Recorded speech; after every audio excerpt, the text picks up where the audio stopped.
بسم الله الرحمن الرحيم السلام عليكم ورحمة الله وبركاته maanta meeshaan waxaan iskugu imaadnay madaxdii beesha ciidda Jabuutiya iyo beesha ciidda Murulo dadkii hadda xilka haya iyo dadkii xilka soo hayn jiray waxaana iskugu imaadnay arrimaha gobolkeena ka dhacaya oo ku xisaabsan labada beesha wixii ka dhacay xali khaasatan dhinaca Bambo oo loo adeegan yihiin iyo wararka hadda maanta soo gaaraya oo arrinka cagaarkaas ku xisaabsan iyo arrimaha hadda la sheegay xogaha oo tension ku jira meelaha ciidaha wada degan yihiin darteed ayaan iskugu imaadnay alxamdulillah waan ka hadalnay midii haddan xoog aan saari hayno tol ugu baaqayno waxa weeye waxaan ka codsanaynaa iyadoo need furna ay jirta in xabad joojin ee si degdeg ah la sameeyo oo hadda ka bacdina ay wax xabad ku xisaabsan ama dil ku xisaabsan ayna ka dhicin tolkeen waxaan leenahay ammaanka ayaa naas looga qaba waxaan in baaqaynaa haddana wixii ka bacdi insha Allah uu xabaay dhicin dil ay dhicin aan la hostaagin arrimaha kale oo ku xisaabsan waxaan maxaa keenay oo dhulka ahay insha Allah billahi karim madaxda labada beesha oo isla wada jira waa ka tashanaynaa dhulkana si degdeg ah waa imaanaynaa taasna ogaatina rabnaa annaga tolkeena tihiin waan jecelnahay inaan arrimo xoog leh oo dawladda ay isticmaashana ma rabno laakiin hadda aad nagu qasabtaan siday u socotana oo xali iyo maanta wixii ka dhacay aan arkayna haddaad nagu qasabtaan dan waxay noqonaysaa dawladda inaan amar aan siino oo meeshaas ciidan iyo military aan geyn idinkan waa ogtihiin hadda ciidan iyo military meesha la geeyo dadaa ku baaba'a waxaa ku baaba'a dad mar horena oo iska masaakiin ah oo waxaan baan ka warqabay iyo dadka wixii kusoo jiruba soo kulligiin waxaad noqonaysaa isku mid aad noqonaysiin meeshaas hana gaarsiinina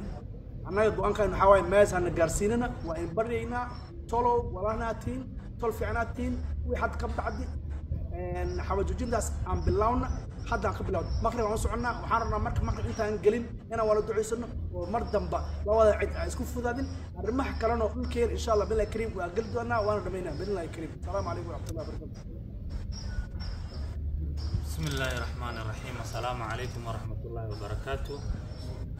نينكو ولالكي مشيموا ميجا بشير انتي سدهاي ومعن لقبنا سو جيدين ميشان هاد وحاواي ودياشي كوراستان هاد انا كان هاي نهروسو هاي نجري إني منك هاد مدحده ديبت جافنا يو فوما ديبت جافنا كل يعني انتو كجوغنا وحانا نيسو كان كينتي الرما فولكشون ودولكا كسو ييري هاي maxaa xali waxaan noola sheegay meeshii Bambo intaas dagaal ka dhacay haddana dagaal ka socdo marka arrintaas daraaddeed si xabad joojin lagu sameeyo ayaan intaas ugu imaanay annagana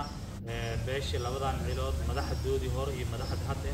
waxaan go'aan ku qaadanay insha Allah in dagaalkaas wixii saacadan ka bilowdo joojiya wixii kale ku xiga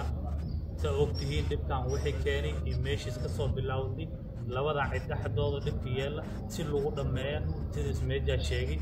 sida ugu dhaqsada badan intaan dhulka aadna oo arrimahan soo dhameeyna labada cid sida walaalnimada oo horeba ay ku wada joogeen ay insha Allah wixii hadda ka dambeeyay ay ku wada joogayeen dib dambana lama maqli doono insha Allah Ilaahayna dib hanaga koriyo marka waxaan leenahay walaalahay nabada naas la nuugale nabadaas annakana in qaadna madaxdiin ana in baaqi hayna انت نلا قادتين ايان ربنا ان شاء الله والسلام عليكم ورحمه الله وبركاته بسم الله الرحمن الرحيم السلام عليكم ورحمه الله وبركاته منديرا ولا لهن لبدا بيل باش مورلي باش دغودي ايان توس ولا هدلاينا dadka ila fadhiyo waa taqaaniin midigtaydu waxaa fadhiya Major Bashir MPga Mandera North madaxdayda waxaa fadhiya MPga Maxamed Abder MPga Lafay constituency raggan ag taagan oo nala taagan waa MP-yaalkiin hore iyo DG-ga hore iyo madaxdeen hore oo isu kaan keentay maanta xanuunka iyo qeyrada ay keentay dhibaatada ka dhacday magaalada Liyahada Bambo walaalayaalow tolkeeniyo odayaalkayniyo qarabiyo waa in la hadlaynaa waxaan idin leenahay idinka codsanaynaa wixii saacadan ka bilowda marka aad dhageysataan codkan in la joojiyo xabad joojin la sameeyo dadkan walaalo waaye برهين واسكسون نقونيسين دكمدن واسكسون نقونيسين عدسي أيام بحنينا مرنا بالشدة إيو ديالك على لا تشتا marna madaxda inay go'aan gaarto waaya go'aamo aad u cad oo lagu guuri karo ayaa la soo gaari hayaa tiimkan oo isla socdo Mandera ayaa imaan doonaan sida degdegta badan maalin iyo maalin labaad ka bacdi insha Allah khayr ayaa idin rajaynaynaa codsigaasna waxaan doonaynaa walaalahay labada beel dadka madaxda wixii hadda meeshaan ka maqan meeshaan iyo odayaalka dhulka jooga inay arrintaas ay u hoggaansamaan dadkan dhibka wadana ay xakameeyaan nabadii aan soo celina wixii kale oo talana insha Allah si degdeg ah isku imaadna taas ayaa ina farayna assalaamu calaykum waraxmatullaahi wabarakaatuh